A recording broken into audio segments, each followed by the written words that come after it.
यही गलती हम कर रहे हैं। हम इस संसार में से 60 के हो गए, 65 के हो गए, 70 के हो गए, ऐसा कोई सुख नहीं है जो हमने नहीं भोग लिया। भाई सभी संपन्न लोग हैं यहां पर, ऐसा कोई सुख नहीं है जिसने नहीं भोग लिया हो। अब इसके बावजूद भी हमारा पेट नहीं भर रहा है तो कोई न कोई जोंक पैर को आकर, जैसे कि इसका पैर मगरमच्छ ने पकड़ लिया, ऐसा कोई नहीं।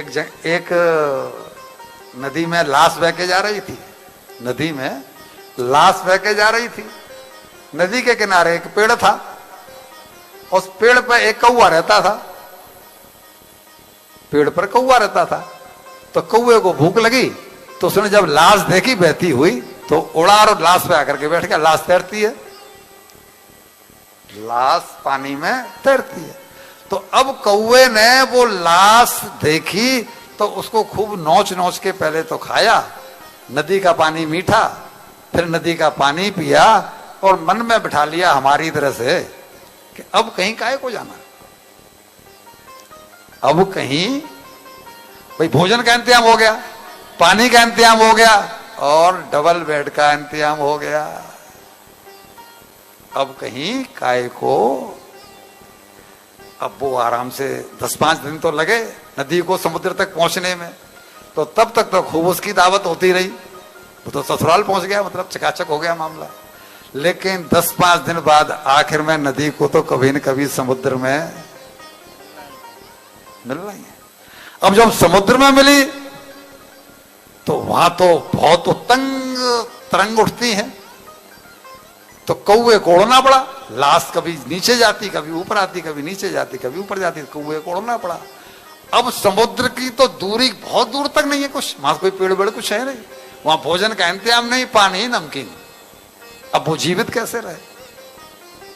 कुछ दिन तक जब तक उसके शरीर में ताकत रही तो वो दौड़ भाग करता रहा, उड़ता रहा, फिरता रहा। लेकिन एक दिन जब ऐसा आया कि भोजन तो मिला नहीं, पानी मिला नहीं, तो गिरा और गिरते ही किसी मगरमच्छ ने उसको अपना निवाला। हम भी यही भूल कर रहे हैं, बहुओं के हाथ के गरम गरम फुलके मिल रहे हैं, चुपड़े हुए। अब हम सोच रहे हैं कि यहां से कहीं क्यों, लेकिन भैया बुढ़ापा है, ये आम पक चुका है, ये आम पक चुका है। और पके हुए आम को पेड़ ज्यादा दिन तक अपने पास क्या करता है? मैं नहीं कह रहा हूं लाला जी, आप बुरा मत मान जाना, उन्होंने कहा माता जी ने, पके हुए को आम को पेड़ ज्यादा दिन तक अपने पास नहीं झेलता है। पत्नियों ने देखा उसकी, इसको हाथी को पकड़ लिया उसने। अब इसकी हाथी कोई पत्नियां यानी हथनियां इसको उनसे खींच रही हैं अपनी शुरू में शुरू डाल करके कि किसी तरह से इसके कब्जे में से, गिरा के कब्जे में से हम अपने पति को छुड़ा लें, लेकिन छुड़ा नहीं पाई, क्योंकि पानी में तो गजराज के कंपैरिजन में मगरमच्छ बलवान है ना, वो तो नीचे खींच ले जाता है, ये ऊपर आता है, वो फिर नीचे खींचता है, ऊपर नीचे।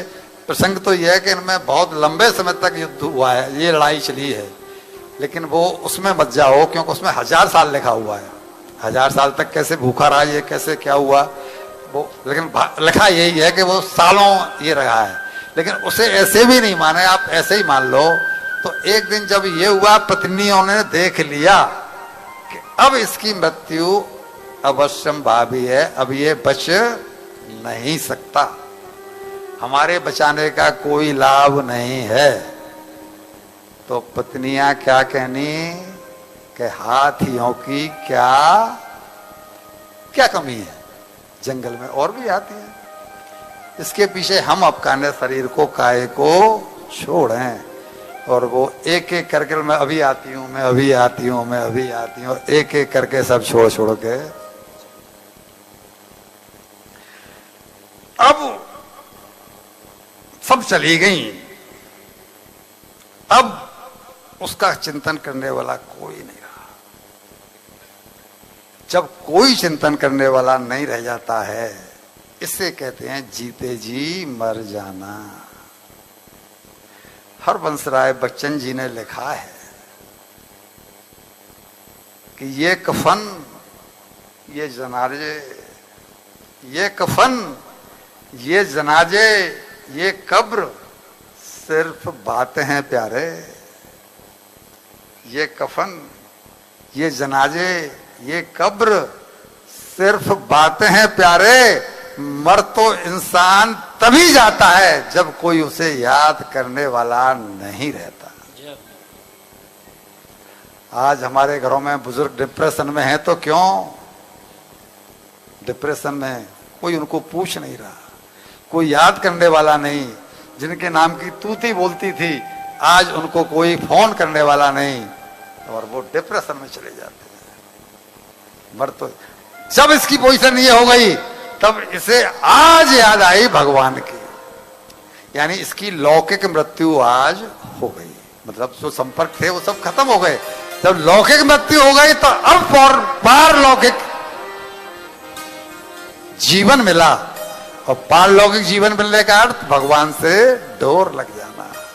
पुराने जन्म का ये सत्संगी था, और इसको तुरंत भगवान की याद आई, और ये भगवान की याद आई तो उनसे प्रार्थना करता है कि प्रभु मेरी बुद्धि बुद्धिर्विकुंठता नाथ समाप्ता मम युक्ति नान्यद किंचित बिजानामि त्वमेव शरणम मम। प्रभु मेरी बुद्धि तो कुंठित हो गई है, मैंने जिन जिन का आश्रय माना वो सब मुझे छोड़कर चले गए। मेरे बच्चे, मेरी पत्नियां, अब मेरा कोई संसार में नहीं है सिवाय आपके। आप आकर के और मेरी रक्षा करो। तब ये हमारे पंडित जी कहते हैं कि हे गोपाल, हे गोविंद, हे गोपाल, हे गोविंद, हे गोपाल, अब तो जीवन हारे।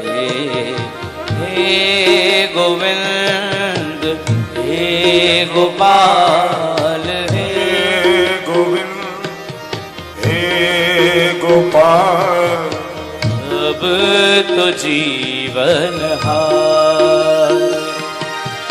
नीर पीवन है तू गया सिंधु के किनारे। नीर पीवन है तू गया सिंधु के किनारे। नीर पीवन है तू गया सिंधु के किनारे। सिंधु बीच बसत ग्राह, सिंधु बीच बसत ग्राह, सिंधु बीच बसत ग्राह। चरण गए पछारे। हे गोविंद, हे गोपाल, अब तो जीवन हारे।